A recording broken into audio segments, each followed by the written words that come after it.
Hello friends, welcome to my YouTube channel banking knowledge with Shailendra. तो आज हम लोग जो टॉपिक डिस्कस कर रहे हैं वो रेशियो एनालिसिस है, जो हमारे accounting and financial management for bankers book के मॉड्यूल सी का चैप्टर नंबर 20 है। तो चलिए हम अपने टॉपिक की ओर चलते हैं।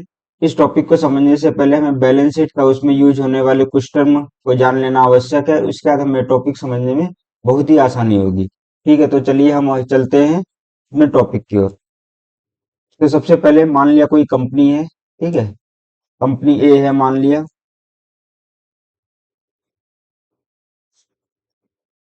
तो अगर हमें इसकी कंडीशन के बारे में जानना है तो तीन तरह के स्टेटमेंट होते हैं।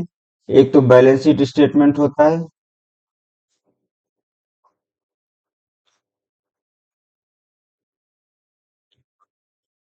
दूसरा क्या होता है हमारा प्रॉफिट एंड लॉस स्टेटमेंट। और तीसरा होता है कैश इनफ्लो स्टेटमेंट। ठीक है,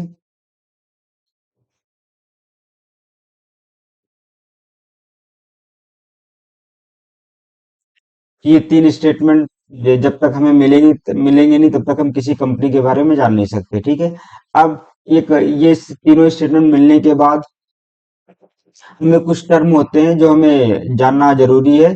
जैसे कौन कौन से टर्म होते हैं पहले हम वो लिखेंगे। जैसे पहले क्या होता है, ग्रॉस सेल क्या होता है। सेकंड नंबर पे क्या होता है, नेट सेल क्या होता है। ठीक है, थर्ड रेवेन्यू। फोर्थ हमारा क्या है, ग्रॉस प्रॉफिट।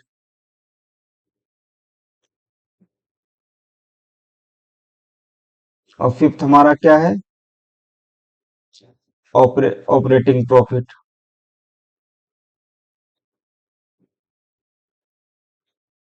ठीक है, और सिक्स हमारा क्या है, नेट प्रॉफिट। ठीक है, और दो टर्म और हैं, इबिटडा और इबिट। हमें इतनी जब तक हमें ये सारे टर्म पता नहीं होंगे तब तक हम किसी भी कंपनी का ग्रोथ कैसी है, कौन सी, अगर किसी कंपनी का हम से किसी कंपनी में का शेयर खरीदना चाहते हैं तो जब तक हमें ये सारी चीजें पता नहीं होंगी और वो जो रेशियोज हम इसमें डिस्कस करेंगे तब तक हम उस कंपनी के एक्चुअल ग्रोथ का पता नहीं कर सकते। ठीक है, तो चलिए हम इन चीजों को देखते हैं कि वन बाय वन करके। जैसे ग्रॉस सेल है। ठीक है, क्या है ग्रॉस सेल, वो क्या होता है, वही मान लिया कंपनी ए है जो, ठीक है, ये क्या है, ये मान लिया कोई भी काम करती है, प्रोडक्शन का काम करती है।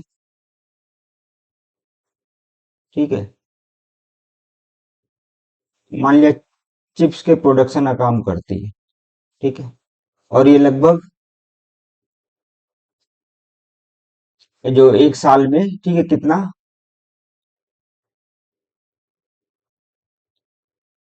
2 लाख एग्जाम्पल के लिए ले सकते हैं। यस, एक सेकंड।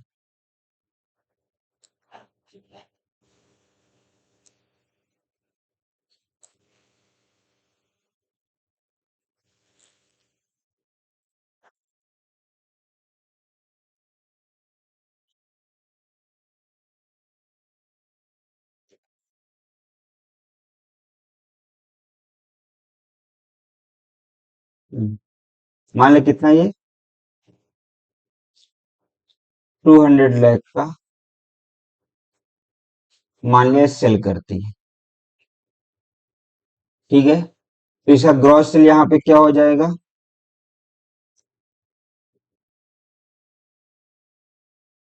200 लाख हो जाएगा।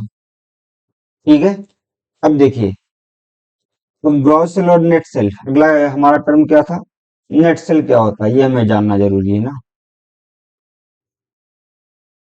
नेट सेल जो होता है, नेट सेल होता है, मान लीजिए 200 लाख है। ठीक है, इन्होंने इसको सेल किया, ये ग्रॉस हो गया। अब हो सकता है इसमें तीन कंडीशन आ सकती हैं। हो सकता है इन्होंने कुछ माल भेजा हो, ठीक है, बाद में वो वापस क्या रिटर्न हो गया हो, ठीक है, अगर कोई माल रिटर्न हो गया है वो, ठीक है, या फिर इन्होंने कुछ डिस्काउंट पे भेजा है, बेचा है, या फिर, ठीक है, रिटर्न हो गया, डिस्काउंट हो गया, ऐसे मान लिया कोई चीज सामान रिटर्न हो गया या कुछ डिस्काउंट पे भेजा है, तो वो हमारा उतना अमाउंट लेस हो जाएगा, तो वो हमारा कितना आ जाएगा।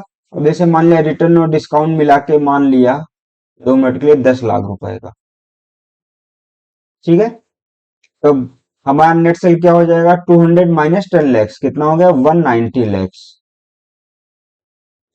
ये हमारा क्या हो गया, नेट सेल हो गया, ठीक है। थर्ड हमारा क्या था, रेवेन्यू। हमारा रेवेन्यू क्या होता है, हमने ये चीजें समझ ली।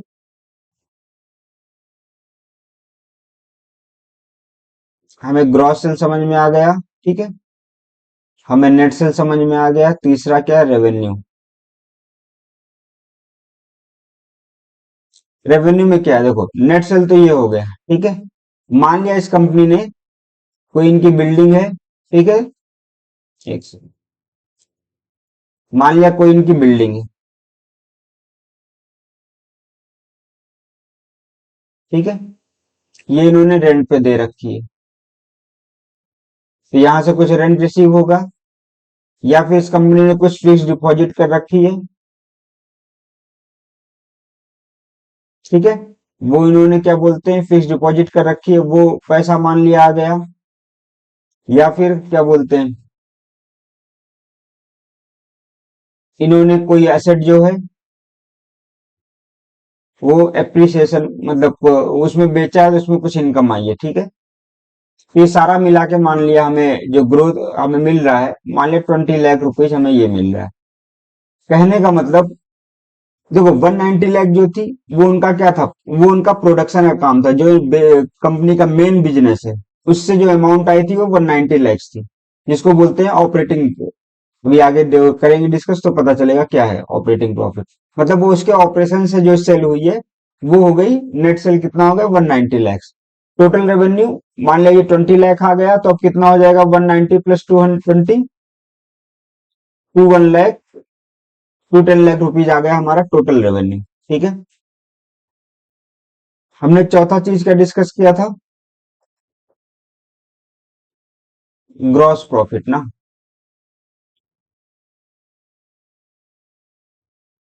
तो देखिए ग्रॉस प्रॉफिट क्या हो जाएगा यहां से,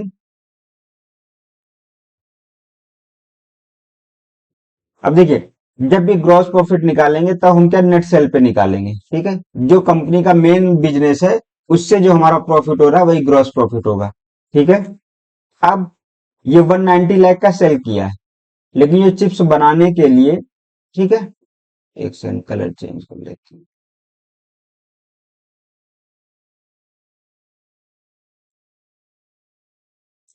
ठीक है, 2 मिनट,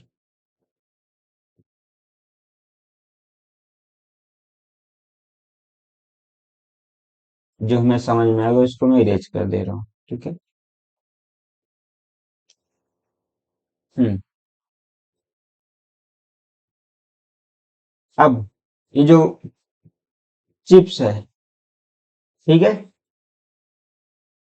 इसको बनाने में कुछ अमाउंट लगी होगी, ठीक है, जिसको बोलते हैं cost of good sold, COGS। ये मान लिया इसको बनाने में कितना लागत आई, मान लिया 40 लैक्स की आई है, ठीक है। तो ग्रॉस प्रॉफिट हमारा क्या हो जाएगा, net sales minus cost of good sold, ठीक है, तो ये हमारा कितना आ जाएगा, टू, सॉरी, 190 माइनस कितना, 40 लैक्स, ये हमारा कितना हो जाएगा, 150 लैक्स। ये हमारा क्या हो गया, ग्रॉस प्रॉफिट हो गया, ठीक है। अब अगला हमारा क्या था, 5 नंबर पे हमारा क्या था, ऑपरेटिंग प्रॉफिट। अगर हमें क्या निकालना है,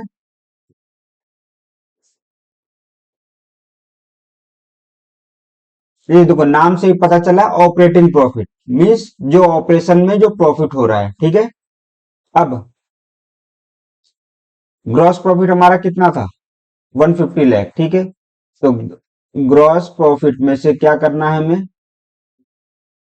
देखो अभी जैसे ये चिप्स प्रोडक्शन कंपनी, इसको चिप्स प्रोड्यूस करने में, ठीक है, ग्रॉस प्रॉफिट हुआ 150 लाख का। कॉस्ट ऑफ गुड्स सोल्ड थी कितनी, 40 लाख। अब देखिए इसमें कुछ खर्चे भी आएंगे, कौन कौन से खर्चे जैसे आएंगे, नेक्स्ट स्लाइड में लिखता हूँ। हम्म, कौन सा नंबर था हमारा, फिफ्थ नंबर था ना शायद, ऑपरेटिंग प्रॉफिट।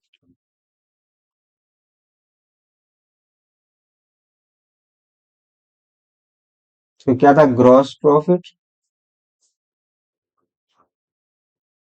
अब चिप्स में जो प्रोड्यूस करने में जो हमारे खर्चे रहेंगे, जिसको बोलते हैं operating expenses,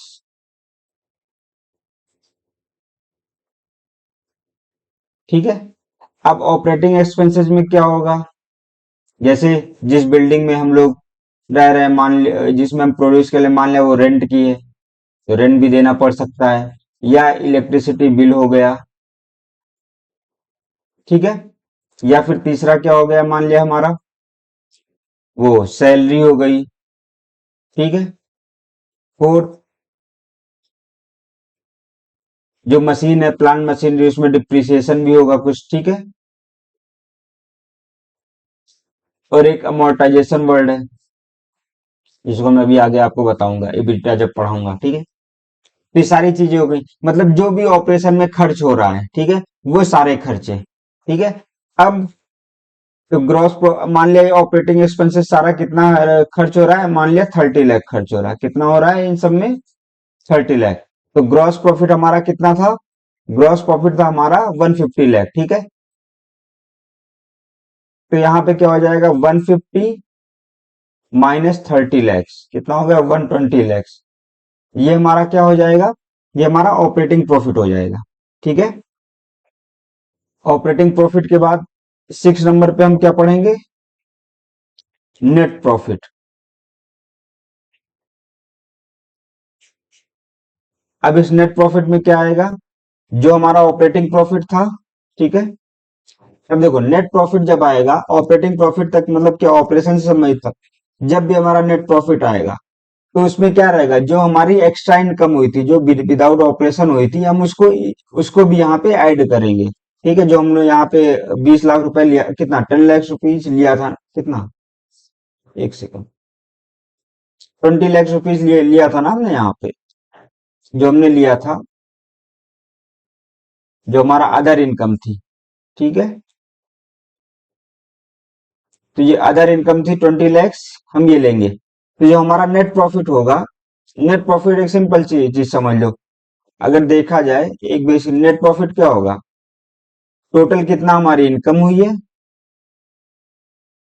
minus total expenses कितना हुआ है, वही हमारा नेट प्रॉफिट होगा। अब टोटल इनकम में हमारा ग्रॉस प्रॉफिट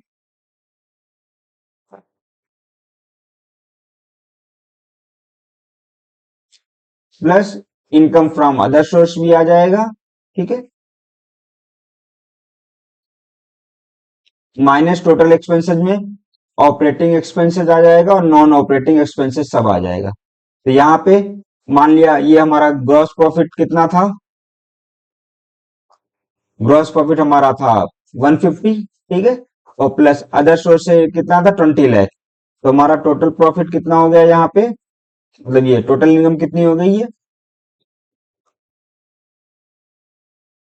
150 प्लस 20, 150 तो था, हाँ 150 प्लस 20 170 लैक्स हो गई है,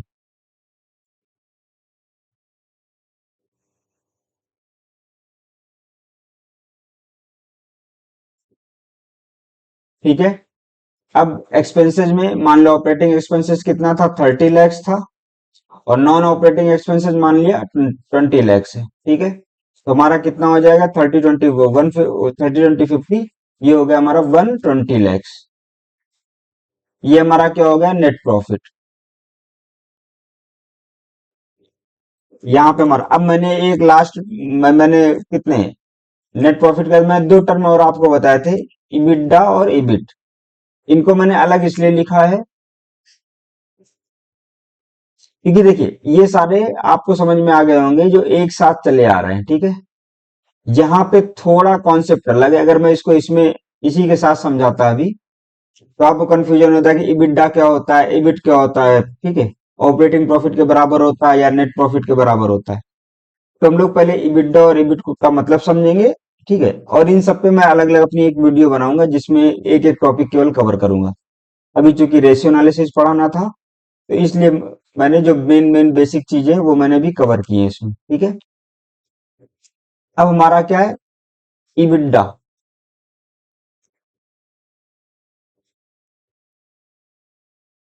इबिडा का नाम से पता चल रहा है अर्निंग, ठीक है। बी से बिफोर इंटरेस्ट, टैक्सेस, डिप्रिसिएशन, ठीक है, एंड amortization, ठीक है। मतलब क्या है, यहाँ पे क्या लिखा है, जो अर्निंग हुई है उसकी किससे पहले, इंटरेस्ट से पहले, टैक्सेस से पहले, डिप्रिसिएशन से पहले और amortization से पहले। इससे पहले जो उसकी अर्निंग हुई है इसको इसको क्या बोलते हैं, इबिडा, ठीक है। अब देखा जाए एक चीज आप ध्यान रखना, इसमें जो इंटरेस्ट और टैक्स है ये हमारा अदर एक्सपेंसेस आता है, जिसको बोलते हैं नॉन ऑपरेटिंग एक्सपेंसेस। और डिप्रिसिएशन और अमोर्टाइजेशन ये हमारा क्या आता है, ये हमारा आता है ऑपरेटिंग एक्सपेंसेस। तो इसलिए कभी भी कंफ्यूज इससे मत होइएगा इन चीजों से, ठीक है। तो क्या लिखा, अर्निंग। अब अर्निंग में मतलब क्या हो गया, आप अर्निंग देखिए, यहाँ पे ये नहीं लिखा कि ऑपरेटिंग मैंने मतलब ऑपरेटिंग प्रॉफिट नहीं बोला, अर्निंग बोला है। तो अर्निंग में हमारा क्या होगा, नेट प्रॉफिट होगा। और नेट प्रॉफिट में क्या क्या होता है, तो ऑपरेटिंग प्रॉफिट होता है,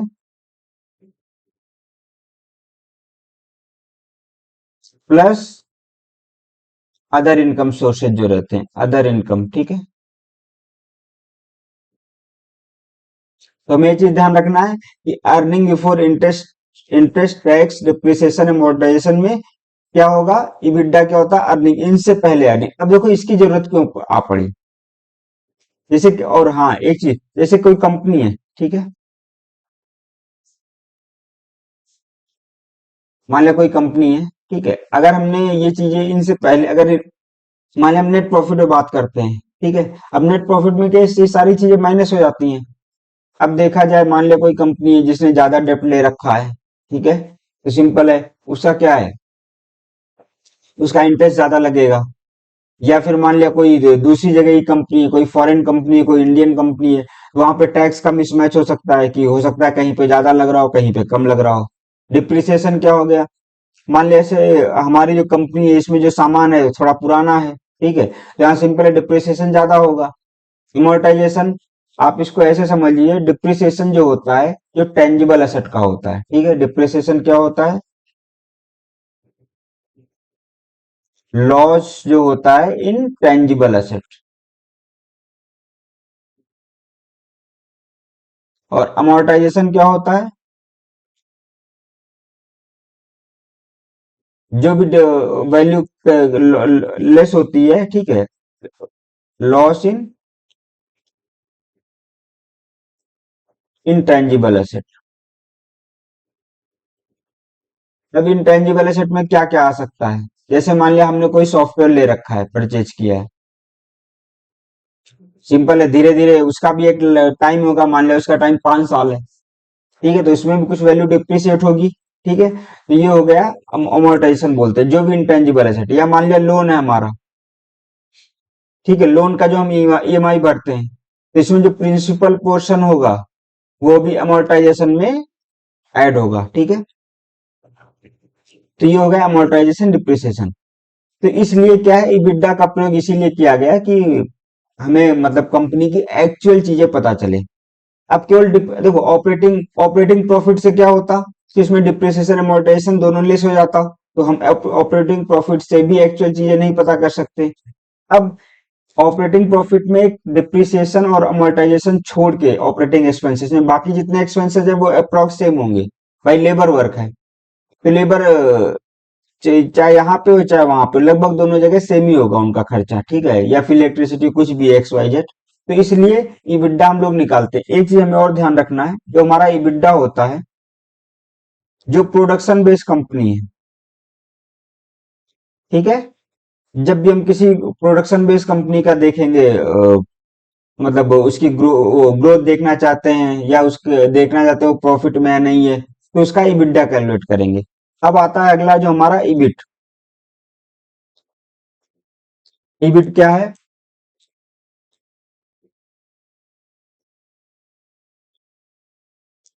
ईबिट में होगा earning before interest and taxes, ठीक है। अब क्या earning before interest and tax, यहाँ पे क्या है, इंटरेस्ट और टैक्स को ऐड करेंगे, मतलब नेट प्रॉफिट में क्या ऐड कर देंगे हम लोग, केवल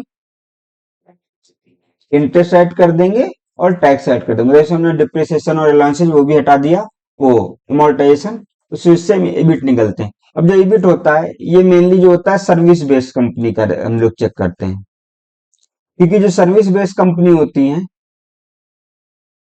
ठीक है, उसमें डिप्रिसिएशन और ये अमोर्टाइजेशन बहुत कम होगा, ठीक है, क्योंकि सर्विस बेस्ड कंपनी में कोई ऐसा प्लांट मशीनरी कम रहेंगे, ठीक है, जहाँ प्लांट मशीनरी का वहां डिप्रिसिएशन कम होगा। तो इसलिए हम लोग यहाँ पर ईबिट का प्रयोग करते हैं अगर हम मान लो किसी सर्विस बेस्ड कंपनी का कुछ देखना चाहते हैं।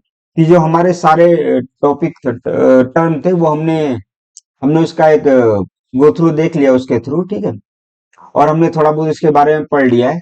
बाकी जब भी टाइम मिलेगा मैं इसमें हर एक टॉपिक पे एक अलग अलग वीडियो बनाऊंगा जिसमें मैं इसके इस इसका सब कुछ उसमें देखेंगे कि इससे मान लिया ऑपरेटिंग प्रॉफिट है कि ठीक है, वो बढ़ेगा तब के कितना होगा, घटेगा तब क्या फर्क पड़ेगा, कितना फर्क पड़ेगा, इबिट्डा का यूज क्या है, इबिट का यूज क्या है, ठीक है। तो चलिए अब जो हमारा रेशियो एनालिसिस था, जिस टॉपिक की ओर हम जा रहे थे, जो हमें पढ़ना था, हम उसकी ओर आते हैं, ठीक है। तो रेशियो एनालिसिस में सबसे पहले अकाउंटिंग रेशियो, ठीक है, क्या लिखा हुआ है, अकाउंटिंग रेशियो आर रिलेशनशिप्स, ये रिलेशनशिप है express in mathematical term, simple है, रेशियो है तो मैथमेटिकल टर्म में ही एक्सप्रेस किया जाएगा, बिटवीन अकाउंटिंग फिगर, इसमें जो हमारे अकाउंटिंग फिगर है which are connected with each other in some manner, जो किसी न किसी रूप में एक दूसरे से कनेक्ट रहते हैं, ठीक है। In financial analysis a ratio is used as a benchmark for evaluation of the financial position and performance of a firm, ठीक है। इसका क्या मतलब है, जब भी कोई ठीक है, कोई फर्म है मान लिया, हमें उसकी ग्रोथ चेक करनी है, तो उसके लिए क्या है, हमारा एक बेंचमार्क होगा, एक बेस होगा, ठीक है, कि एक बेंचमार्क क्या, कि हम इस चीज से प्लस हुए या माइनस हुए। वो कोई एक कंपनी भी हो सकती है, ठीक है, मान लिया दो कंपनी, कंपनी ए बी, अगर हमें उनमें तुलना करना है तो इसमें एक को हम बेंचमार्क रख लेंगे, बेस रख लेंगे, फिर दूसरा का कैलकुलेट करेंगे, तो उससे देखेंगे कि क्या प्लस कितना हो रहा है, माइनस कितना हो रहा है। या फिर जैसे हमारी खुद की कंपनी है, मुझे अपनी खुद की कंपनी में प्रोग्रेस चेक करनी है, तो लास्ट फाइनेंशियल ईयर में क्या हमारे पोजीशन थी और इस फाइनेंशियल ईयर के लास्ट में हमारी क्या पोजीशन है, उसको हम लोग कंपेयर करके कर सकते हैं। तो यही बोला गया, in financial analysis a ratio is used as a benchmark for evaluation of the financial position and performance of a firm. An accounting figure conveys meaning when it is related to some other relevant information। क्या बोला गया कि एक कोई भी accounting figure है वो तभी कोई मीनिंग कन्वे करेगा जब वो किसी ना किसी रिलेवेंट इंफॉर्मेशन से जुड़ा होगा, ठीक है। फॉर एग्जाम्पल, जैसे मान लिया 10 crore net profit of a company may look very good, ठीक है, मान लिया कोई कंपनी है, छोटी सी कंपनी है, मान लिया उसका बोले नेट प्रॉफिट हमारा 10 करोड़ है, कितना है, 10 करोड़, तो हमें अच्छा सुनने में लग रहा है, ठीक है। But the firm performance can be said to be good or bad only when the net profit figure is related to the firm's sale and investment। लेकिन आप बताओ, क्या नेट प्रॉफिट बेस पे ही हम ये जज कर सकते हैं कोई कंपनी अच्छी है ये खराब है? मान लिया, ठीक है, मान लिया कहीं पे हमने इन्वेस्टमेंट किया है, 500 करोड़ का, जहां पे मैं नेट प्रॉफिट कितना हो रहा है 10 करोड़ का। किसी कंपनी में मैंने इन्वेस्टमेंट किया है, मान लिया 200 करोड़ ओनली, यहाँ पे मैं प्रॉफिट हो रहा है 10 करोड़ का। अब बताइए यहाँ पे कौन सी कंपनी बेटर रहेगी? सिंपल है, 200 करोड़ वाली रहेगी, ठीक है। तो इसीलिए वो बोला गया है कि an accounting figure conveys meaning, वो तभी कोई मीनिंग करता है, कन्वे करता है जब वो किसी रिलेवेंट इंफॉर्मेशन से रिलेटेड हो, ठीक है। तो इसीलिए किसी भी कंपनी का परफॉर्मेंस देखना हो तो हम केवल नेट प्रॉफिट या किसी भी प्रॉफिट बेस पे नहीं जज कर सकते जब तक हमें उसका ओवरऑल फिगर, ओवरऑल चीजें ना पता हो, ठीक है। अब देखिए जो रेशियो है, ठीक है, ये रेशियो दो तरह से डिवाइड है। एक तो ट्रेडिशनल क्लासिफिकेशन है, एक फंक्शनल क्लासिफिकेशन। ट्रेडिशनल जो हम पहले यूज करते थे, फंक्शन जो अभी हम आज की डेट में यूज करते हैं, ठीक है। अब ट्रेडिशनल में क्या है? Profit and loss account ratio, balance ratio और कंपोजिट रेशियो और inter statement ratio. Profit loss जैसा कि नाम से लग रहा है, ठीक है, जो पीएनएल स्टेटमेंट में अगर हम कुछ रेशियो निकाल के देख लें तो हमारा प्रॉफिट एंड लॉस रेशियो हो गया। बैलेंस रेशियो, बैलेंस शीट का अगर कोई रेशियो है और दोनों का कंबाइन करके निकाल लेंगे तो वो है, ठीक है। तो जो पहले थे, जो हमारे ट्रेडिशनल क्लासिफिकेशन थे, इसमें हम लोग सिंपल कुछ रेशियोज निकाल लेते थे, लेकिन अब इनको पढ़ने की जरूरत नहीं, बस इसको इतना समझ लीजिए इनका मीनिंग क्या है, ठीक है। जो हमारा अभी काम की चीज है वो हमारा क्या, फंक्शन क्लासिफिकेशन है, जिसमें प्रॉफिटेबिलिटी रेशियो, टर्नओवर या activity ratio, financial solvency ratio, ये तीन तरह के रेशियो मेन है। जिसमें टर्नओवर और एक्टिविटी में, सॉरी, जिसमें फाइनेंशियल और सॉल्वेंसी दो टाइप के होते हैं, शॉर्ट टर्म सॉल्वेंसी रेशियो और लॉन्ग टर्म सॉल्वेंसी रेशियो, ठीक है। तो ये हमने ट्रेडिशनल क्वालिफिकेशन क्लासिफिकेशन जैसा पता है, तो इसको हमें अब दोबारा पढ़ने की जरूरत नहीं है, आगे चलते हैं इसमें फंक्शनल में। फंक्शनल क्या है? The traditional basis of classification as given above has been found to be too crude and unsuitable because analysis of balance sheet and income statement cannot be done in isolation, ठीक है। they have to they have to be studied together in order to determine profitability and solvency of the business, ठीक है। according to the order that ratio serve as a tool for financial analysis, they are now classified as माते ministry। तो जो हमारा profitability ratio था, क्या था हमारा? प्रॉफिटेबिलिटी था, ठीक है। इसमें क्या है, हमें 5 रेशियो पढ़ने, कौन कौन सा? Overall profitability ratio, earning per share, price earning ratio, gross profit ratio और नेट प्रॉफिट रेशियो, ठीक है। प्रॉफिटेबिलिटी रेशियो में 5 हमारे रेशियो जो हमें पढ़ने, इन सबका नाम से ही पता चल जाएगा, अभी एक एक करके हम डिस्कस करेंगे। और सॉल्वेंसी रेशियो में जो दो टाइप के होते हैं, लॉन्ग टर्म सॉल्वेंसी रेशियो और short term solvency ratio. Long term में फिक्स एसेट रेशियो और डेप्ट इक्विटी रेशियो, ठीक है, ये मेन है। और शॉर्ट टर्म में करंट रेशियो और क्विक रेशियो। अब लॉन्ग टर्म और शॉर्ट टर्म क्या होता है, ठीक है। यहाँ पे जो शॉर्ट टर्म लिखा है, अगर कोई भी हमारा एसेट है या फिर हमारा लाइबिलिटी है जो विद इन 1 ईयर में अगर वो डिजोल्व हो जाए, क्या विद इन 1 ईयर में, तो हमारा क्या होगा? शॉर्ट टर्म होगा। अगर 1 साल से ज्यादा लग रहा है तो हमारा क्या होगा? लॉन्ग टर्म होगा। बस इतना समझ लो बेसिक। उसका टर्नओवर और एक्टिविटी रेशियो में क्या है? Stock turnover ratio, debtor turnover ratio और डेप्ट कलेक्शन पीरियड रेशियो है, ठीक है।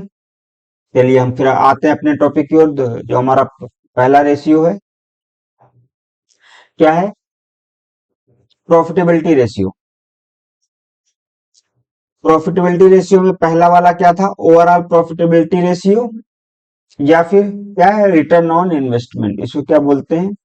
Return on investment. मतलब मैंने जो इन्वेस्ट किया है उस पे हमें रिटर्न कितना मिल रहा है। देखो नाम से ही लग रहा है, ठीक है। जैसे ओवरऑल प्रॉफिटेबिलिटी रेशियो, इसका नाम से ही लग रहा है कि हमें क्या निकालना है, ओवरऑल हमें कितना प्रॉफिट हुआ। तो किसके कंपेयर में? Return on investment. हमने जो इन्वेस्टमेंट किया उसके बदले में हमें रिटर्न कितना आया, ठीक है। तो it indicates the percentage of return on the total capital employed in the business, ठीक है। मतलब बिजनेस में हमने कितना पैसा लगाया, मान लिया हमने 100 करोड़ लगाया, तो उस पे हमारा प्रॉफिट कितना आया, मान लिया 20 करोड़ आया, तो हमारे हमें कितना? 20/100, ठीक है, मल्टीप्लाई बाई 100, हमें 20 20% का ऑपरेटिंग प्रॉफिट हो गया, ठीक है। मतलब overall profit, return on investment कितना हो, 20%। So it indicates the percentage of return on the total capital employed in the business. It is calculated on the basis. तो हमें इसमें फॉर्मूला याद करने की जरूरत नहीं, बस हमें टर्म को याद रखना है और उसको 2-3 बार रिवाइज करेंगे तो हमें समझ में आ जाएगा हमें क्या निकालना है। ओवरऑल प्रॉफिटेबिलिटी पूछा गया तो ओवरऑल प्रॉफिट कितना हुआ वो कैसे हम निकालेंगे, तो वो इसको दूसरा टर्म जो बोलते हैं उसको बोलते हैं रिटर्न ऑन इन्वेस्टमेंट। मतलब जो हमने इन्वेस्ट किया उस पर हमें कितना रिटर्न मिला। तो ओवरऑल प्रॉफिटेबिलिटी रेशियो क्या हो गया, operating profit divide by capital employed multiply by 100, ठीक है।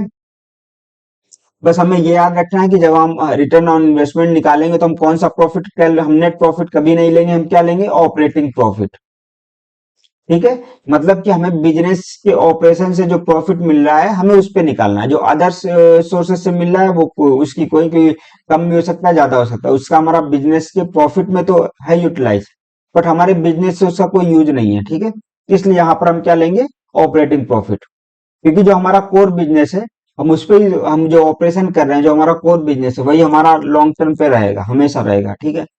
बाकी जो साइड साइड बिजनेस में साइड से इनकम आ रही है उसका कोई यूज नहीं हो सकता, वो आज ज्यादा आ जाए, कल कम आ जाए, ठीक है। मान लिया आज कोई हमने एसेट बेच दिया तो आज हमें ज्यादा प्रॉफिट मिल गया, ठीक है। तो नेक्स्ट नहीं बेचेंगे तो नहीं होगा, तो ये जो अदर इनकम होती है उसको इसमें कैलकुलेट नहीं करेंगे, ठीक है। ओवरऑल प्रॉफिटेबिलिटी रेशियो तो क्या होगा, operating profit divide by capital employed multiply by 100, ठीक है।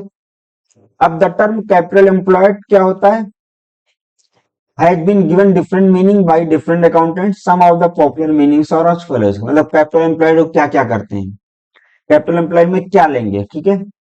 कुछ लोग क्या बोलते हैं कि sum of all asset whether fix or current, मतलब कि हम जो कैपिटल है उसमें हम लोग फिक्स और करंट दोनों ले लेंगे, जितना है वो टोटल, ठीक है। कुछ लोग बोलते हैं सम ऑफ फिक्स एसेट लेंगे, लेकिन जो हमारा मैनेजमेंट अकाउंटिंग कैपिटल है उसने क्या बोला कि जो हमारा कैपिटल एम्प्लॉयड वो क्या होगा, sum total of long term funds employed in the business, ठीक है। अगर हमने कोई लॉन्ग टर्म लोन ले रखा है वो, ठीक है, प्लस शेयर कैपिटल जो हमने मार्केट से पैसा उठा रखा है वो, प्लस रिजर्व एंड सरप्लस जो हमारा प्रॉफिट में पिछले साल का वो, प्लस लॉन्ग टर्म लोन, ठीक है। प्लस जो हमारा लॉन्ग टर्म लोन है इसमें से हम business asset, non business asset और फिक्स एसेट को हटा देंगे, ये हम लेंगे कैपिटल एम्प्लॉयड के रूप में, ठीक है। तो हमें ध्यान रखना है कि कैपिटल एम्प्लॉयड में क्या क्या लेंगे, इसमें हमें कंफ्यूज नहीं होना है, ठीक है।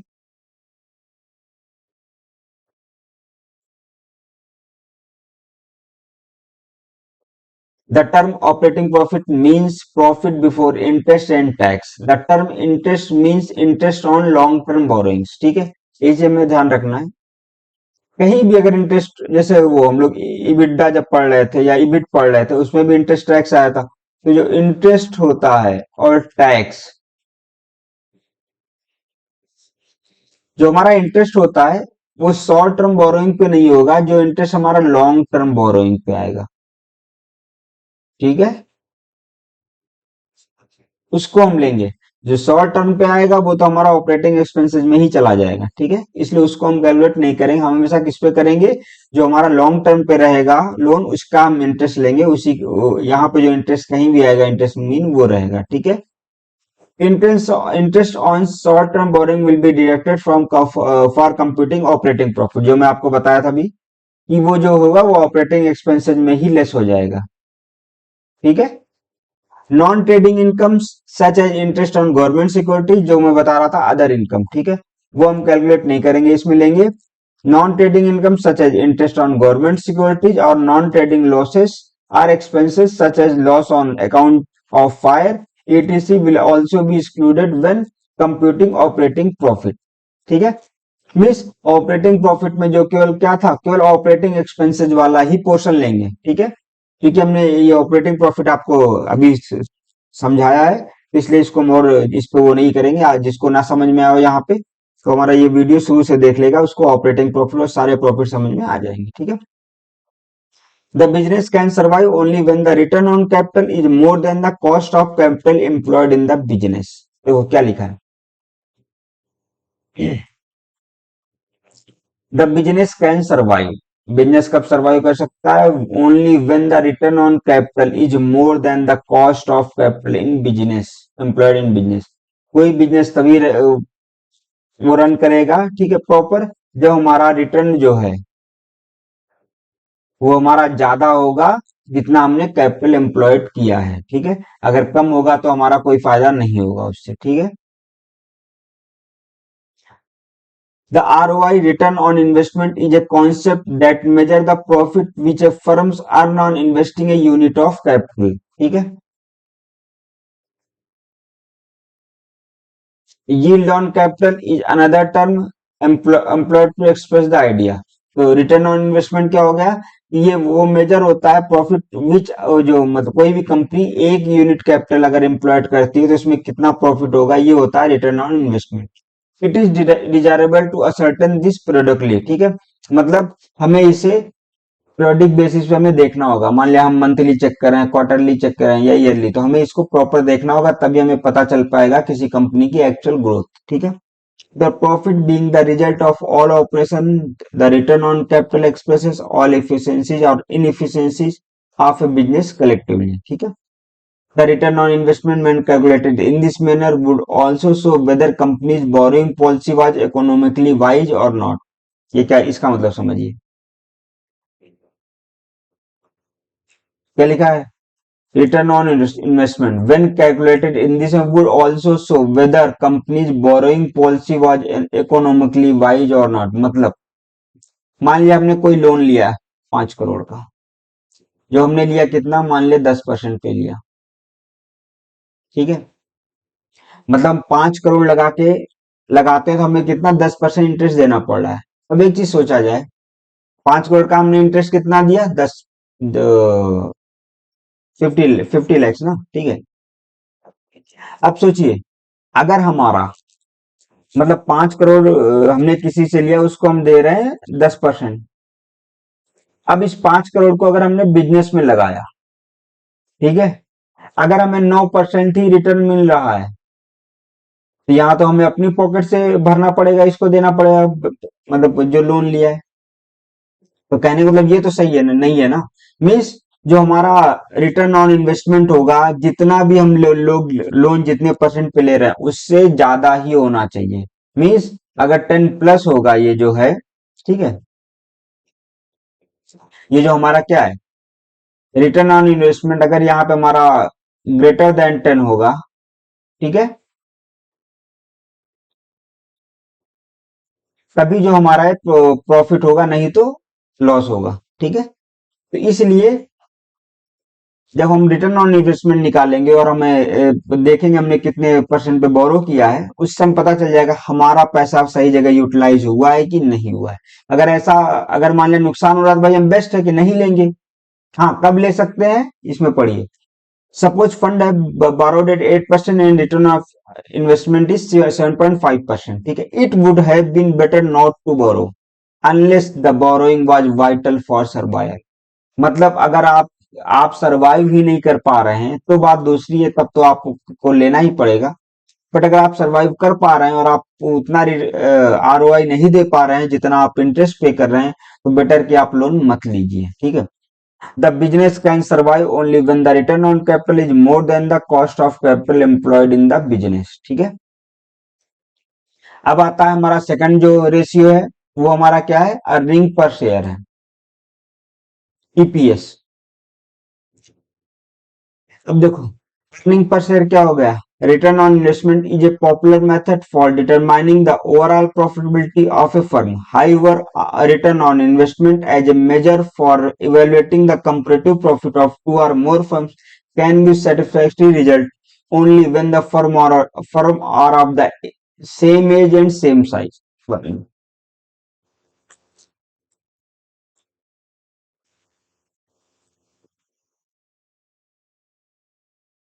कहने का मतलब,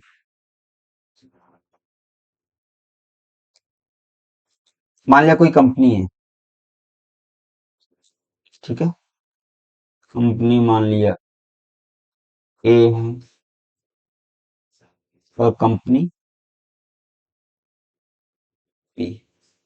अब देखिए, यहाँ पे प्रॉफिट मान लिया हमने, रिटर्न ऑन इन्वेस्टमेंट चेक कर लिया, मान लिया दोनों का सेम है या दोनों का कुछ भी हो, ठीक है।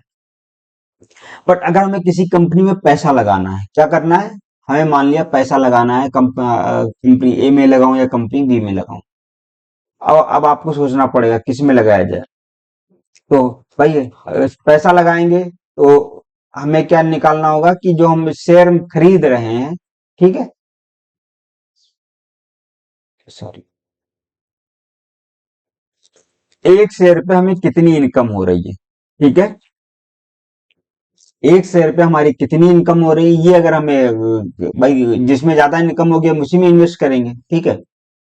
अर्निंग पर शेयर ईपीएस जो होता है हमारा, वो क्या होता है, अर्निंग पर शेयर, ठीक है। आगे समझ, अब यहाँ आते हैं। तो ROI is a popular method for determining the overall profitability. Overall profitability निकालना हो, रिटर्न ऑन, तो फिर उसके लिए ROI बेस्ट है। However, ROI is a measure for evaluating the comparative profit of two or more firm, दो या अधिक फर्म का ओवरऑल प्रॉफिट निकालना हो तो हम ये ROI मेथड बेस्ट है। कैन गिव सेटिस्फैक्टरी रिजल्ट, जब अगर दोनों का एज और मतलब दोनों क्या समान साइज की सब कुछ है तब तो ठीक है। बट अगर हमें उसमें क्या बोलते हैं, शेयर खरीदना है, उसमें इन्वेस्ट करना है कंपनी में, तो हम लोग ईपीएस भी निकाल सकते हैं, ईपीएस निकालना पड़ेगा क्योंकि हमें एक शेयर पे कितना प्रॉफिट हो रहा है ये हमें देखना है। तो in order to do away with this risk it will be better to calculate earning per share. It is calculated, अब देखो अर्निंग पर शेयर कैसे निकालेंगे। तो अर्निंग पर शेयर अगर आपको ध्यान हो, क्या net profit after tax and preferences share divide by number of equity share. अब यहाँ पे शेयर के बारे में थोड़ा सा मैं आपको बता देता हूँ, ठीक है। इस पे हमने शायद वीडियो बना रखी है, आप हमारे प्लेलिस्ट में जाकर चेक करेंगे तो आपको पता चल जाएगा, तो आप वहां से इसको समझ सकते हैं। जैसे शेयर है, मान लो कोई कंपनी है ए, ठीक है, इसे पैसे की जरूरत पड़ी, मान लो बिजनेस रन करना है 500 करोड़ की, इसके पास जो अपना खुद का पैसा है मान लिया 100 करोड़, ठीक है। इसलिए ये मान लो बैंक के पास गया, बैंक ने इसको 50 करोड़ दे दिया, अभी भी कितना बचा है, अभी बचा 350 करोड़। तो 350 करोड़ कहां से आएगा, ठीक है, इसके लिए वो शेयर इशू कर देगा, ठीक है। शेयर मतलब शेयर इशू कर देगा पब्लिक से, शेयर मतलब हो गया समझ लो पब्लिक से पैसा बोरो करना, ठीक है। डेप्ट मतलब हो गया इधर ये लॉन्ग जो बैंक डेप्ट हो गया बैंक से, और ये जो शेयर हो गया ये पब्लिक से पैसा बोरो करना। अब शेयर कई तरह के होते हैं, ठीक है, जिसमें जो हमारा इक्विटी शेयर होता है और प्रेफरेंस शेयर, ये दो मैं बता देता हूँ जिसका यहाँ पे यूज हुआ है, ठीक है। प्रेफरेंस शेयर क्या होगा, कंपनी शेयर निकालेगी जिसमें पहले से फिक्स कर देगी कि भाई आपको एक साल बाद हम 10% देंगे। मतलब इसमें कंपनी को प्रॉफिट हो नुकसान हो, कितना प्रॉफिट कितना नुकसान इससे हमें कोई मतलब नहीं है, बस 10% हमें दे दिया जाएगा, ठीक है। इक्विटी शेयर यहाँ पे क्या बोलता है कि अगर कंपनी को प्रॉफिट होगा तो कंपनी आपको ज्यादा से ज्यादा प्रॉफिट देगी, कंपनी को लॉस होगा तो कंपनी आपको पैसा नहीं देगी, कम देगी, ठीक है। तो जहां पे यहाँ पे रिस्क ज्यादा है, और जहां पे रिस्क ज्यादा है वहां पे प्रॉफिट और लॉस दोनों की चांसेस ज्यादा है, ठीक है। तो जो लोग शेयर खरीदते हैं जिनको ज्यादा प्रॉफिट चाहिए, वो इक्विटी शेयर खरीद लेते हैं, ठीक है। अब यहाँ पर देखना क्या है हमारा अर्निंग पर शेयर में क्या है, net profit after tax and preferences share, ठीक है। नेट प्रॉफिट हमने निकाल लिया टैक्स और प्रेफरेंस का पैसा पे करने के बाद, ठीक है। उसके बाद हमने कितने number of equity share market में इशू किए थे, ठीक है, उससे हम लोग क्या करेंगे, इसको डिवाइड कर देंगे, तो उस वहां से हमारा अर्निंग पर शेयर आ जाएगा, एक शेयर पे कितना पैसा हमें मिल रहा है, कितना प्रॉफिट मिल रहा है, ठीक है। अब significance of EPS, the EPS help in determining the market price of the equity share of the company, ठीक है। अब जो अर्निंग ज्यादा देगा, ठीक है, जिसके एक शेयर पे ज्यादा होगा, सिंपल है उसका मार्केट प्राइस भी ज्यादा ही होगा, ठीक है। मान लिया अगर कोई एक शेयर पे 100 रुपए दे रहा है तो सिंपल है उसका जो मार्केट प्राइस होगा वो ज्यादा होगा शेयर का। तो ईपीएस से हम लोग क्या निकाल सकते हैं, एक तो ये जो कंपनी है उसके इक्विटी शेयर का मार्केट प्राइस क्या होगा ये निकाल सकते हैं। The comparison of EPS of the company with the EPS of another company will also help in deciding whether the equity share capital is being effectively used or not। ठीक है, अब simple है, जो कंपनी ज्यादा invest जो company ज्यादा return देगी उसका पैसा अच्छे से यूज हुआ इक्विटी शेयर का, जो कंपनी कम रिटर्न दे रही है उसका ठीक से यूज नहीं हुआ है। ठीक है, it also helps in estimating the company's capacity to pay dividend to its equity share holder. ठीक है, इसका मतलब क्या है, यहाँ पे जो हमारे इक्विटी शेयर होल्डर हैं जिनका अर्निंग पर शेयर ज्यादा होगा उनकी कैपेसिटी अच्छी होगी पे करने की डिविडेंड। ठीक है, तो यहाँ से हम लोग ये चीजें निकाल सकते हैं। अब हमने देखो ऑपरेटिंग प्रॉफिट सीख लिया, हमने एक शेयर पे कितना प्रॉफिट मिल रहा है, कितना हम अर्न कर रहे हैं वो सीख लिया। अब अगला चीज हमारा क्या आता है, ठीक है, प्राइस अर्निंग, पी रेशियो। जैसा नाम से लग रहा है क्या, प्राइस अर्निंग। ठीक है, प्राइस मतलब क्या हो गया, मार्केट प्राइस। ठीक है, किसका, इक्विटी शेयर का, divide by earning per share. इसको समझिए, मान लिया दो कंपनी है, दोनों जो एक शेयर पे मान लिया 20 रुपए दे रही हैं, या दोनों कंपनी जो है एक शेयर पे में 20 रुपए दे रही हैं। अब हमारे पास फिर दुविधा आई कि हमें कौन सा शेयर खरीदना है। भाई कंपनी ए भी 20 रुपए दे रही है एक शेयर पे, कंपनी बी भी 20 रुपए दे रही है, अब मैं कौन सा शेयर खरीदूं। तो इसके लिए हमें क्या, प्राइस अर्निंग। अब भाई सिंपल चीज आप ये सोचिए, एक शेयर पे 20 रुपए। अब ये सोचो अगर जो एक शेयर पे हमें कितना मिल रहा है, कितना प्रॉफिट मिल रहा है, मान लिया 20 रुपए दोनों कंपनी दे रही है। ठीक है, तुम एक शेयर खरीदने में कितने, मान लिया ये जो कंपनी ए है और कंपनी ए, एक सेकंड, कंपनी बी है, इसका जो है एक शेयर का मार्केट प्राइस है मान लिया कितना, 15 रुपए।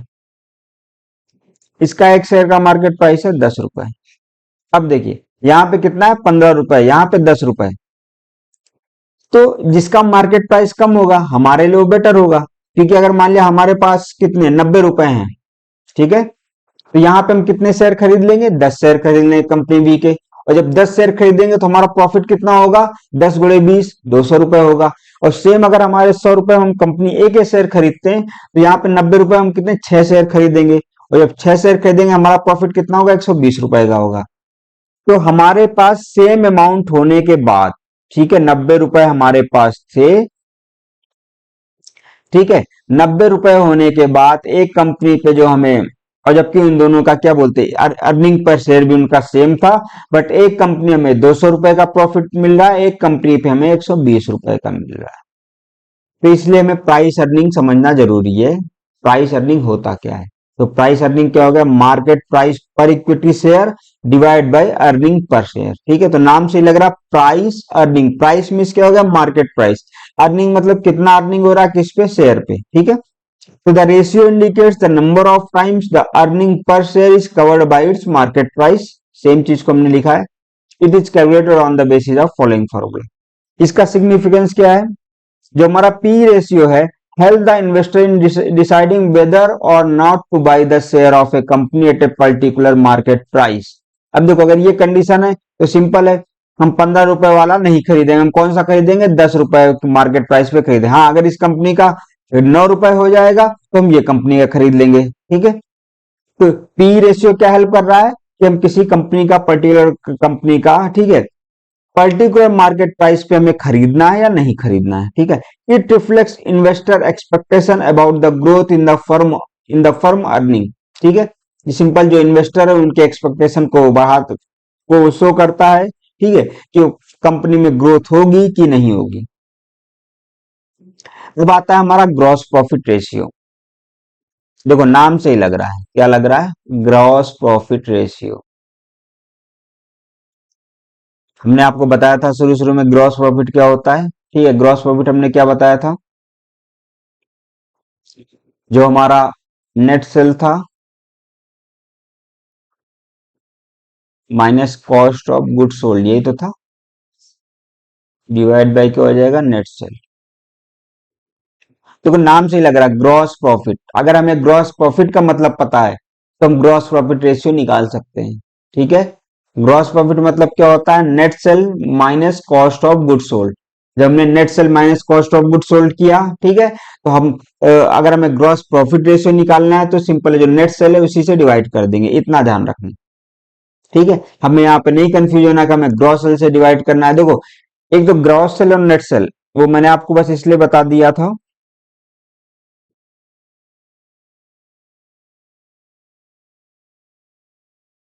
कि जब मैं इसको स्टडी कर रहा था तब मुझे बड़ा कंफ्यूजन हो रहा था कई चीजों में, और ये सारी चीजें जो मैंने एक साथ कवर की है शुरू लेक्चर में इसीलिए की है क्योंकि मैंने कई वीडियोस मैंने भी देखी थी। ठीक है, जब मैं इसको पढ़ रहा था तो इसमें यह कॉन्सेप्ट हमारे, क्योंकि एक जगह लोग एक वीडियो बना रहे थे, ठीक है, कोई आपको ये समझा रहा है कोई वो समझा रहा है, एक साथ कंबाइंड नहीं था, तो इसीलिए मैंने कोशिश की वो जितने टर्म थे सबको एक साथ एक वीडियो में कवर करने की। तो ग्रॉस सेल का कोई खास यूज नहीं है। ठीक है, बस अगर कभी आपको कंफ्यूजन कंफ्यूजन क्रिएट करने के लिए अगर क्वेश्चन में दे दिया जाए ग्रॉस सेल और उसका ये आगे डिस्काउंट और ये सब कुछ दिया जाए तो आप समझ जाइए कि नेट सेल हमें निकालना है।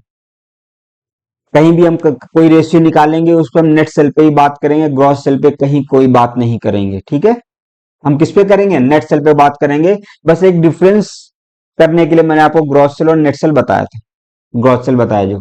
तो कहीं भी अगर हमारे किसी रेशियो में नेट सेल की बात आएगी तो नेट सेल ही यूज होगा, कहीं भी ग्रॉस सेल यूज नहीं होगा।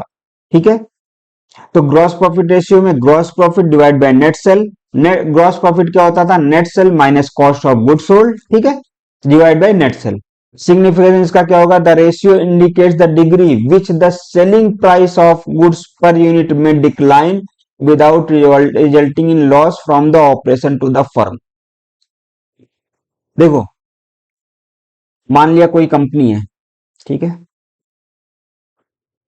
उसने मान लिया सेल किया है, सिंपल एक छोटा सा एग्जांपल लेंगे, 200 रुपए का। कितने का सेल किया उसने, सामान 200 का।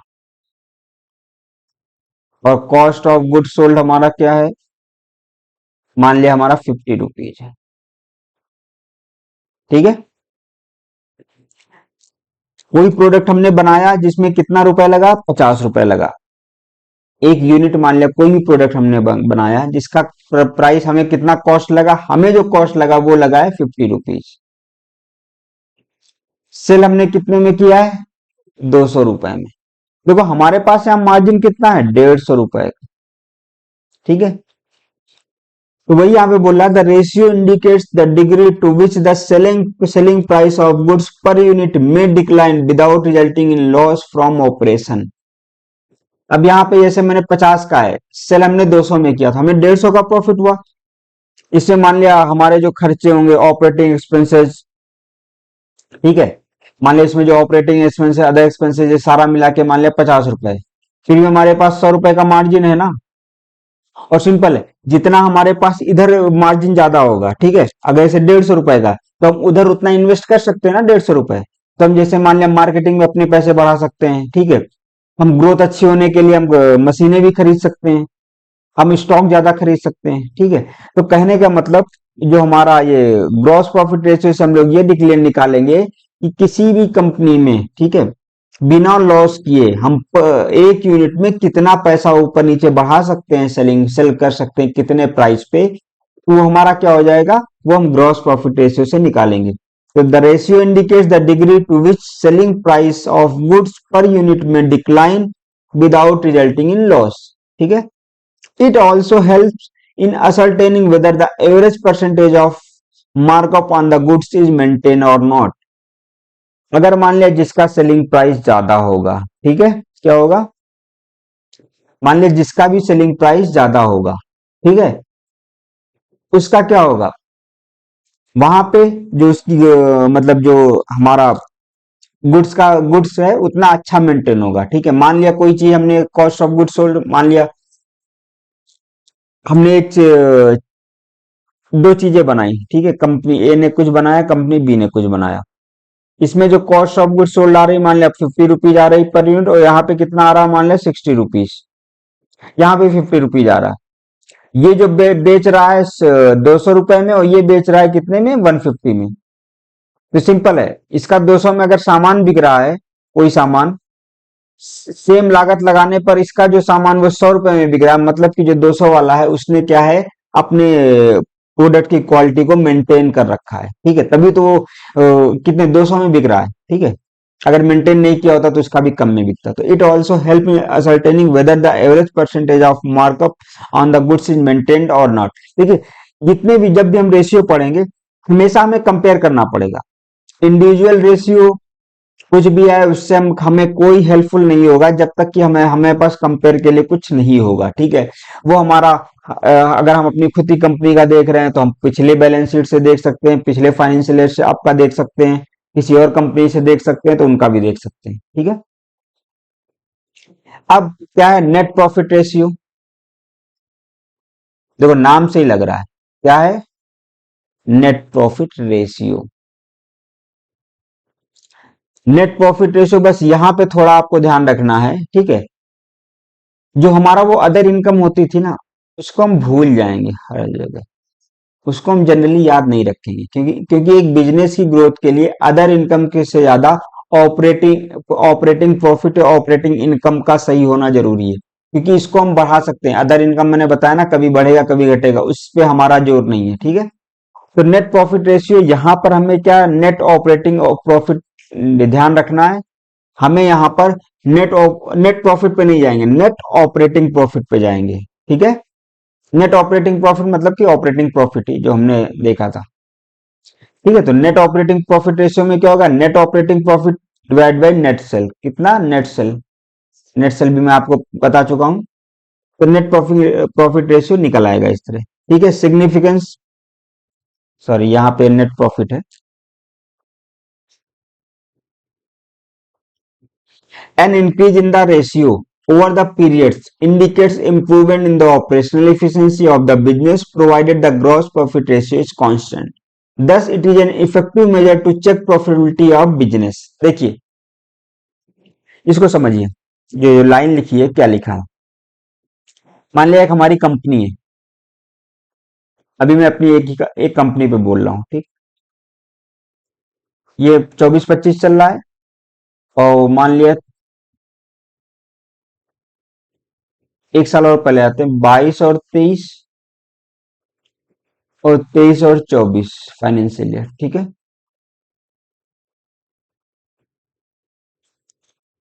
यहाँ पे हमारा जो ग्रॉस प्रॉफिट था, मान लिया 100 करोड़ का, ठीक है। यहाँ इन्होंने देखो एक टर्म लिखा, gross profit ratio is constant. यहाँ पे हमारा ग्रॉस प्रॉफिट रेशियो क्या है, मान लिया 100 करोड़ ग्रॉस प्रॉफिट लेके चल रहे हैं, ठीक है। अब यहाँ पे जो नेट प्रॉफिट रेशियो है, यहाँ पे हमारा कितना आया, इसको 100 लिखिए, इसको 100 लिखिए। नेट प्रॉफिट हमारा आया, मान लिया नेट प्रॉफिट रेशियो 50, यहाँ पे नेट प्रॉफिट रेशियो मान लिया आया 40, सॉरी यहाँ पे 60 आ गया, यहाँ पे 50 है, यहाँ पे 60 है। इसको समझिए, नेट ऑपरेट जो हमारा net operating profit means operating profit. Operating profit हमारा क्या होता है, जो हमारा ग्रॉस प्रॉफिट होता है उसमें से हम क्या, ऑपरेटिंग एक्सपेंसेस कम कर देते हैं। जब हमारा यहाँ पर ग्रॉस प्रॉफिट रेशियो सेम था, और यहाँ पे अगर ये बढ़ा है, मीन्स ऑपरेटिंग प्रॉफिट क्या होता है, gross profit minus operating expenses. तो हमारा ऑपरेटिंग प्रॉफिट कब बढ़ेगा, जब हमारा ऑपरेटिंग एक्सपेंसेस कम होगा, ठीक है। एक सेकंड, एक नई स्लाइड ले लेते हैं।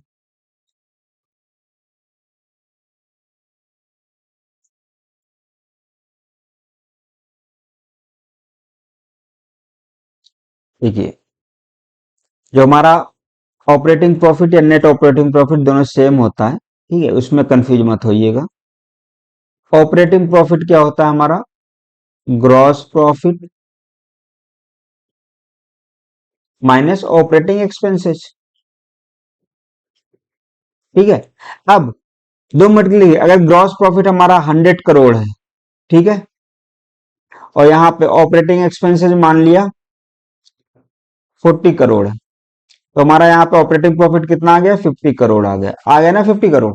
अब ये फाइनेंशियल ईयर मान लिया 23-24 का है। अब 22-23 में क्या था, ग्रॉस प्रॉफिट सेम था 100 minus operating profit, operating expenses यहाँ पे 50 है मान लिया, तो ये 50 करोड़ आया, यहाँ 60 है सॉरी। अब देखिए हमारा जो ऑपरेटिंग प्रॉफिट यहाँ क्यों बढ़ा, क्योंकि यहाँ हमारा ऑपरेटिंग एक्सपेंसेस कम था, ठीक है।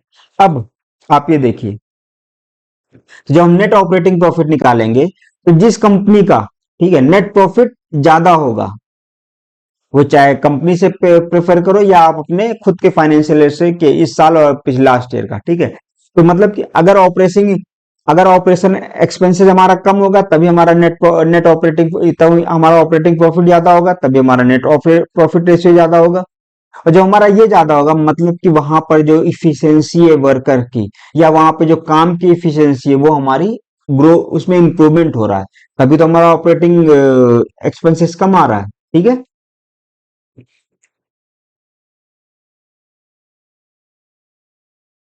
इसीलिए आप लोग जो हम लोग को बैंकर्स को जो पीएलआई मिलती है वो भी क्या ऑपरेटिंग प्रॉफिट बेस पे मिल रही है, ठीक है। An investor has to judge the adequacy or otherwise of this ratio by taking into account the cost of capital, the return in the industry as a whole, and market conditions such as boom or depression period, ठीक है। Net operating से ही हम ये बता सकते हैं, ठीक है, कि हमारा जो प्रोडक्ट है, जो हमारा कंपनी उसका प्रोडक्ट किस कंडीशन में है। सिंपल है, अगर ऑपरेटिंग एक्सपेंसेस कम होंगे तो हमारा क्या बूम पीरियड में चल रहा है, अगर ऑपरेटिंग एक्सपेंसेस ज्यादा होंगे तो हमारा डिप्रेशन पीरियड में चल रहा है। उसी से नेट प्रॉफिट हमारा इंक्लूडेड है, ठीक है। However, constant increase in the above ratio after year is a definite indication of improving condition of the business. Simple है, अगर किसी का धीरे धीरे बढ़ रहा है मतलब वहां पे ऑपरेटिंग एक्सपेंसेस कम हो रहा है, उस कंपनी की धीरे धीरे ग्रोथ हो रही है, ठीक है, मतलब वो कंपनी अच्छी कंडीशन में जा रही है, ठीक है। अब हमारा सेकंड जो है, हमने फर्स्ट पढ़ लिया, सेकंड है हमारा फाइनेंशियल और सॉल्वेंसी रेशियो, ठीक है। A company is consider to be solvent, ठीक है, और financially sound if it is in a position to carry on its business smoothly and meet all obligation both long term as well as short term without strain, ठीक है।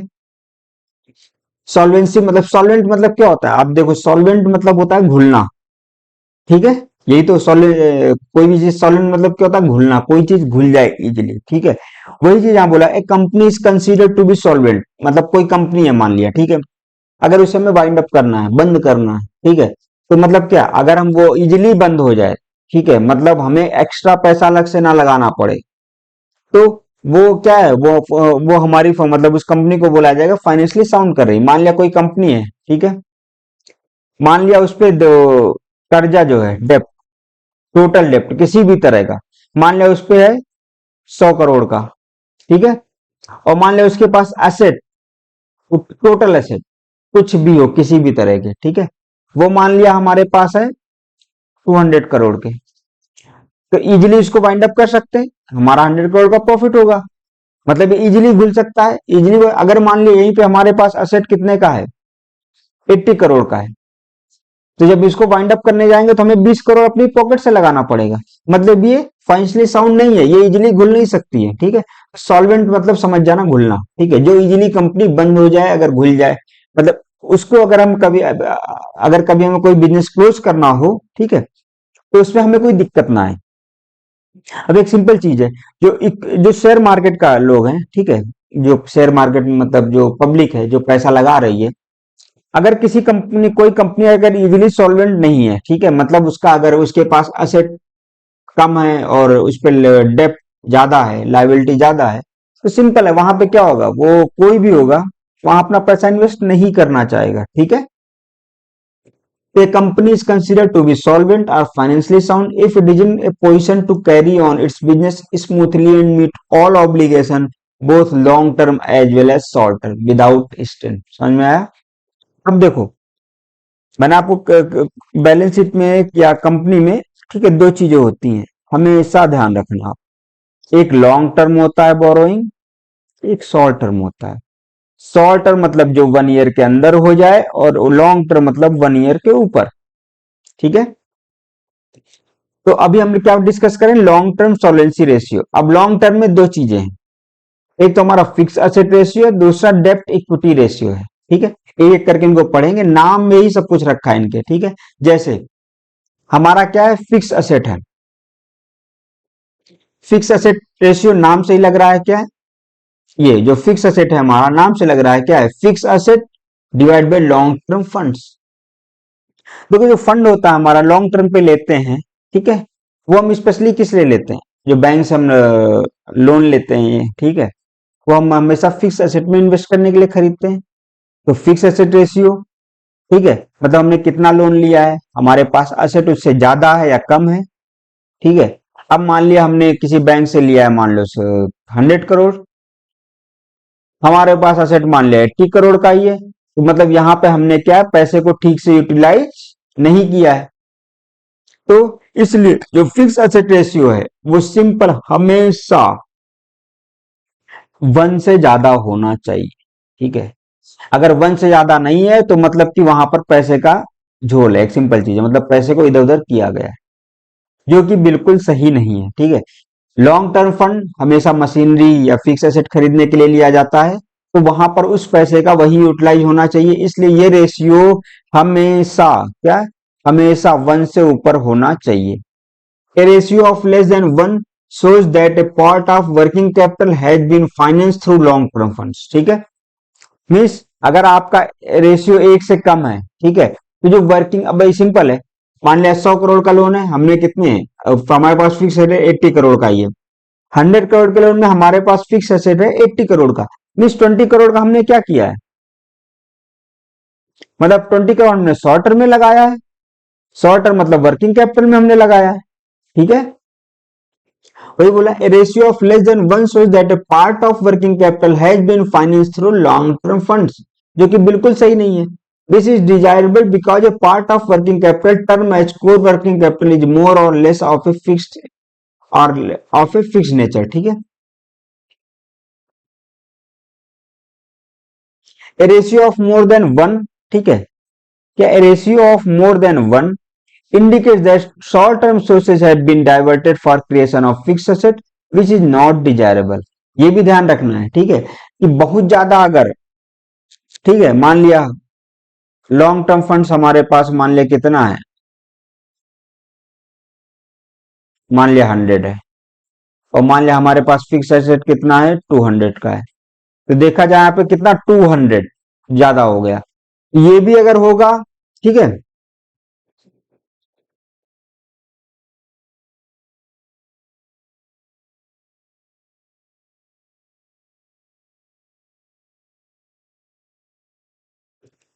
1 minute sorry sorry sorry, हमने कुछ गड़बड़ बता दिया यहाँ पे, रुकिए रुकिए।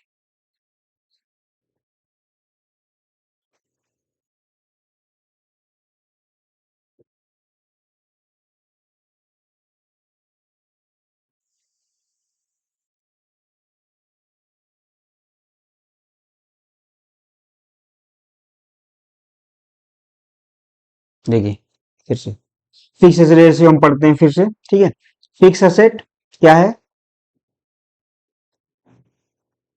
Fix asset divide by long term fund. ठीक है, अब ये क्या लिखा है, the ratio should not be more than 1, मतलब जो रेशियो है 1 से ज्यादा नहीं होना चाहिए। ठीक है, 1 से ज्यादा कब होगा, जब हमारे पास फिक्स एसेट कितना होगा, 200 का हो, मान लिया 200, लॉन्ग टर्म फंड कितना है 100, तो यहाँ पे हमारा रेशियो कितना, 2 से ज्यादा हो गया। ठीक है, ये नहीं होना चाहिए, क्योंकि देखो लॉन्ग टर्म फंड में दो चीज ध्यान रखना आपको,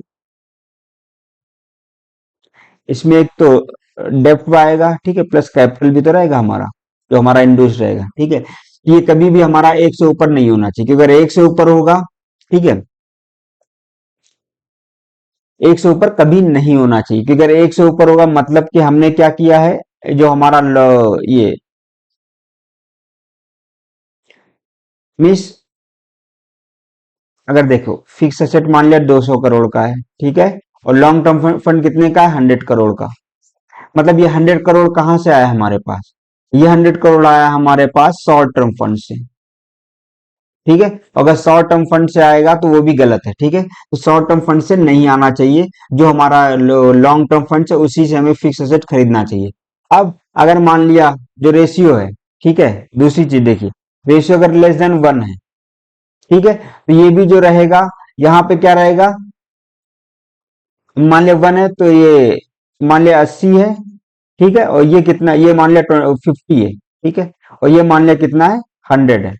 तो 0.5 हुआ, 1 से कम है, मतलब यहाँ पर जो 50 है वो हमारा कहाँ से आया है, वो हमारा जो वर्किंग कैपिटल है, ठीक है, उसको हमने क्या शॉर्ट टर्म फंड से वो वर्किंग कैपिटल को हमने इसे लॉन्ग टर्म फंड से मैनेज किया है, ठीक है, तो वो भी डिजायरेबल नहीं है।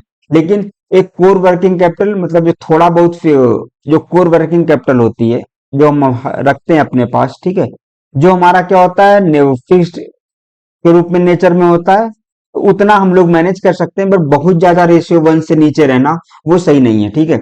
तो एक से ज्यादा भी नहीं होना चाहिए और एक से कम भी ज्यादा नहीं होना चाहिए। तो रेशियो कितना होना चाहिए, रेशियो जो इसका होना चाहिए 0.67, कितना होना चाहिए, 0.67 होना चाहिए, तब ओके है। बट 0.67 से ना कम होना चाहिए ज्यादा, मतलब और ना जो ज्यादा होना चाहिए। ज्यादा और कम में आपको समझ में आ जाएगा कहाँ पे हमने क्या यूज किया है।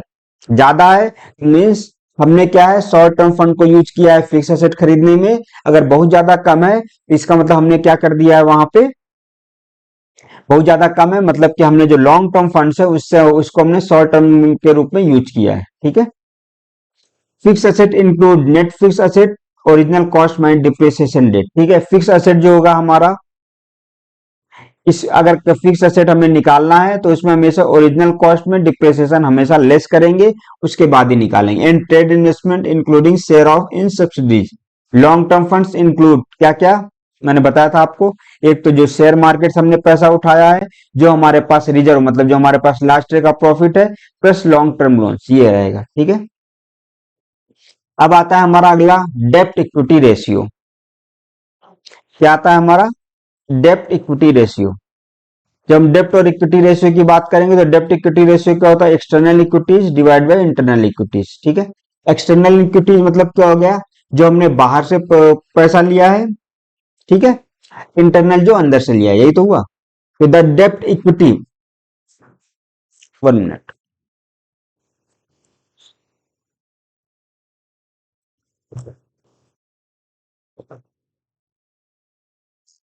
तो डेप्ट इक्विटी रेशियो होता है, डेप्ट मतलब क्या हो गया, यहां से देखो आप, डेप्ट मतलब लोन, इक्विटी मतलब शेयर वाला पैसा, ठीक है। यही रेशियो है जो कहलाता है, ठीक है। अब देखो यहाँ पे डेप्ट इक्विटी रेशियो में external equity divide by internal, यहाँ पे दो कंडीशन है इसकी, एक कंडीशन ए है एक बी है, ठीक है। डेप्ट इक्विटी में टोटल लॉन्ग टर्म डेप्ट divide by total long term funds, या तो हम ऐसे निकाल सकते हैं, या फिर डेप्ट दूसरा क्या है, total long term debt divide by share holder fund, इन दोनों में कोई भी फॉर्मूला यूज कर सकते हैं, ठीक है। बट कंडीशन क्या है, जब हम टोटल लॉन्ग टर्म फंड लेंगे तो जो रेशियो है वो हमारा 0.5 होना चाहिए, ठीक है। कितना होना चाहिए, 0.5। लेकिन जब शेयर होल्डर फंड्स के वो लेंगे केवल, ठीक है, तो वहां पर क्या लेंगे, तो वहां पे जो रेशियो हमारा होना चाहिए वो 1 होना चाहिए। कितना, 1 होना चाहिए, means share holder funds equal to total long term डेप्ट, ठीक है। इफ टोटल लॉन्ग टर्म डेप्ट equal to share holder fund then it is quite satisfactory, however a higher ratio से 2/3 borrowed funds and 1/3 own fund, ठीक है, may also be satisfactory if business needs heavy investment in the fixed asset। मतलब देखो, total long term डेप्ट जितना है उसमें share holder से हमने कितना पैसा लिया है वो लेंगे, तो हमारा जो रेशियो होना चाहिए लगभग 1 होना चाहिए, ठीक है। मतलब लॉन्ग टर्म डेप्ट equal to share holder funds होना चाहिए। अगर हम यहाँ पे total long term debt divide by total long term funds लेते हैं तो हमारा रेशियो 0.5 होना चाहिए। वो डिपेंड करता है हमें किस तरह के क्वेश्चन में पूछा गया है, ठीक है। तो हमारा डेप्ट इक्विटी हो गया। उसके बाद हमारा शॉर्ट टर्म सॉल्वेंसी रेशियो, ये जो हमारा होता है ये क्या होता है कि शॉर्ट टर्म में अगर मान लिया हमें कोई चीज वो करना है, ठीक है, शॉर्ट टर्म मतलब 1 साल के अंदर, ठीक है, 1 साल के अंदर अगर जो हमारी चीजें हैं अगर उनको हमें सॉल्वेंट करना है, ठीक है, वो तो फिक्स एसेट हो गए, बड़े बड़े चीजें, ठीक है। अब यहाँ पे शॉर्ट टर्म में करंट रेशियो और लिक्विडिटी रेशियो, करंट रेशियो नाम से ही लग रहा है तो current asset divide by current liabilities, इसको बस इतना ध्यान रखना है। लिक्विडिटी क्विक रेशियो या एसिड टेस्ट रेशियो, इसको तीन नाम से बोलते हैं। इसमें क्या होगा, quick asset divide by current liabilities, ये है। चलिए अपने स्लाइड की ओर आगे चलते हैं। तो करंट रेशियो क्या होगा, this ratio is an indicator of the firm commitment to meet short term liabilities. ठीक है, अगर मान लीजिए शॉर्ट टर्म लायबिलिटीज है, उसको हमें वो मतलब अगर उसे हमें पूरा करना है, उसे हमें कंप्लीट करना है, तो हमारा क्या है करंट रेशियो। ठीक है, तो करंट एसेट जो हमारा है, करंट एसेट मतलब जो एक साल के अंदर पैसे में कन्वर्ट हो जाए। ठीक है, और करंट लायबिलिटी जो जो हमें एक साल के अंदर जिसको हमें जिसकी देनदारी चुकानी है, वो हमारा हो गया करंट लायबिलिटीज। तो ये current asset divide by current ratio. अब करंट एसेट मान लिया हमारे पास दो है, ठीक है, 2 करोड़ का। करंट लायबिलिटीज हमारे पास 1 करोड़ का है, तो यहाँ पे हम 2 करोड़ से 1 करोड़ इजिली चुका सकते हैं। ठीक है, तो ये हो गया हमारा वो। करंट एसेट में क्या क्या होता है, cash and other asset convertible are mean to be converted into cash during the opening cycle of business. मान लिया एक साल का साइकिल जो हम लोग लेते हैं फाइनेंशियल ईयर, उसमें जो एक साल में कन्वर्ट हो जाएगा उसी को बोलते हैं करंट एसेट। बुक डेप्ट outstanding for more than 6 month and loose tool should not be included in current asset. ये आपको ध्यान रखना है। मान लिया कोई बुक डेप्ट है, मान लिया आपने किसी को उधारी पे दिया है सामान, और उसने क्या है 6 महीने से उसको पे नहीं किया है, तो हमारा करंट एसेट में नहीं कैलकुलेट किया जाएगा। ठीक है, करंट एसेट में कैलकुलेट नहीं किया, तो ये हमें ध्यान रखना है कि बुक डेप्ट आउटस्टैंडिंग फॉर मोर देन, अगर किसी भी बुक डेप्ट की आउटस्टैंडिंग 6 महीने से ज्यादा हो गई है, तो उसे हम करंट एसेट में बिल्कुल नहीं लेंगे। ठीक है, और अगर कोई लूज टूल है तो उसको भी हम लोग करंट एसेट में नहीं लेंगे। Prepaid expenses should be taken into current asset. देखो नाम से ही लग रहा है क्या, प्रीपेड एक्सपेंसेस। प्रीपेड मतलब अगर हमने किसी चीज को पहले पे कर दिया है, ठीक है, तो उस एक्सपेंसेस को लेकिन हम क्या करंट एसेट में काउंट करेंगे। ठीक है, current liabilities mean liability payable within 1 year time either out of existing current asset और by creation of new current liabilities. ठीक है, ये लो करंट रेशियो, अगर देखिए लो करंट रेशियो लो होगा मतलब कि हमारे पास एक्सपेंसेस ज्यादा है, एसेट हमारे पास कम है। ठीक है, तो low current ratio may indicate that the entity may face problem in meeting to its day to day expenses. A very high current ratio is also not desirable, ज्यादा भी रहेगा तो भी दिक्कत है। It means less efficient use of funds, means हमारे पास current asset ज्यादा है बट उसका हम प्रॉपर यूज नहीं कर पा रहे हैं। ठीक है, एक current ratio of between 1.2 to 2, कितना 1.2 से 2 के बीच में रहेगा तो सेटिस्फैक्टरी है। हाउएवर इट में very for different industries and different segment of economy. The current ratio is N index of the current concern financial stability since it shows the extent of working capital which is the amount by which the current asset exceed the current liabilities। ठीक है, current ratio मतलब क्या हो गया, देखा जाए कि current ratio होगा कि जो हमारा करंट एसेट है वो करंट लायबिलिटी से कितने टाइम ज्यादा है, यही तो है current asset divide by current liabilities. ठीक है, अब जो लिक्विडिटी रेशियो, इसको तीन नाम से बोलते हैं, चाहे लिक्विडिटी रेशियो बोलिए, चाहे क्विक रेशियो बोलिए, चाहे या एसिड टेस्ट रेशियो बोलिए। देखिए जो हमारा क्विक एसेट होगा, क्विक एसेट मतलब जो तुरंत कन्वर्ट हो जाए। ठीक है, क्या है जो तुरंत कन्वर्ट हो जाए।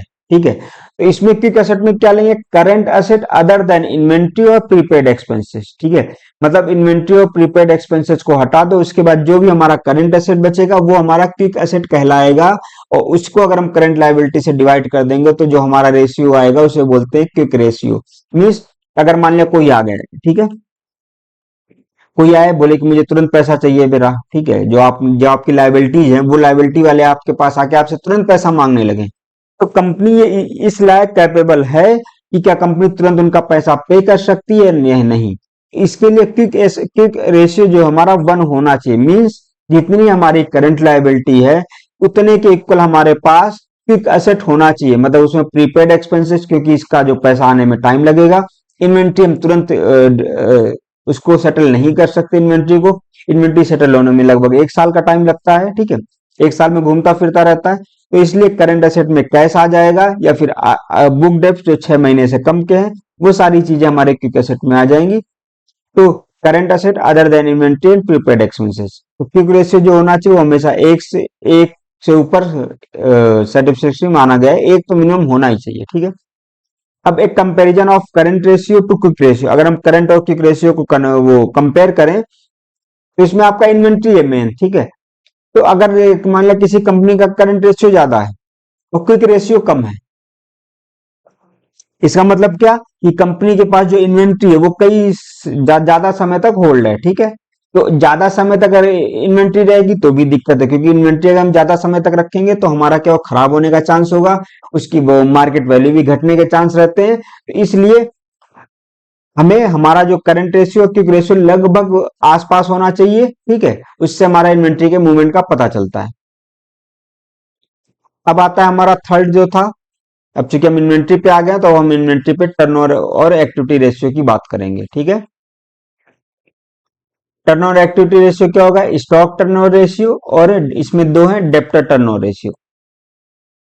स्टॉक टर्नओवर रेशियो का the ratio indicates whether the investment in increase is efficiently used और नॉट। देखो स्टॉक टर्नओवर नाम से ही पता चल रहा है कि स्टॉक का क्या हो रहा है, टर्नओवर हो रहा है। तो वो कैसे निकालेंगे हम लोग, cost of goods sold during the year, ठीक है। एक साल में हमने कितना गुड्स सोल्ड किया डिवाइड बाय हमारी कितनी एवरेज इन्वेंट्री है एट टाइम। ये अगर दोनों को हम डिवाइड कर देंगे तो हमारा पता चल जाएगा स्टॉक कितना, हमारा टर्नओवर रेशियो कितना है।